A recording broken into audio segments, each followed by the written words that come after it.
కాలం change అయ్యే కొద్దీ మనం కూడా చాలా చేంజ్ అయిపోవాలి. పెళ్ళైన కొత్తలో నాది చాలా చిన్న ఏజ్, మామది కూడా చిన్న ఏజ్. మేము పెద్దగా ఆలోచించే వాళ్ళం కాదు, ఏమైనా మా ఎంజాయ్మెంట్ అదే ఉంటుండే. వన్స్ ఒకసారి పిల్లలు పుట్టాక చాలా కష్టపడ్డాం మేము నిజంగా.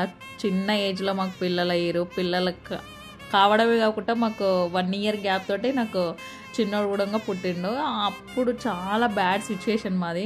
ఇంకా ఎందుకు ఇట్లా ఆలోచించుకుంటా ఇంట్లో కూర్చోవాలి, సరే మనం కూడా ఏదైనా ఒక వర్క్ చేసుకుంటే మామకు కూడా హెల్ప్ అవుతుంది కదా అని చెప్పి నేను మెయిన్గా బ్యూటీషియన్ లోన్కి రావడానికి మెయిన్ రీజన్ అదే అనమాట.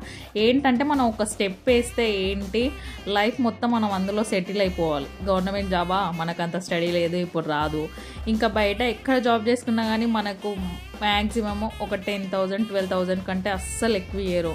సో కొంచెం కష్టపడ్డా సరే, ఇప్పుడు అప్పైనా సరే రేపు ఫ్యూచర్ మంచిగా ఉంటుంది కదా అని చెప్పేసి నేనైతే బ్యూటీషియన్ ఫీల్డ్కి మెయిన్గా రావాల్సింది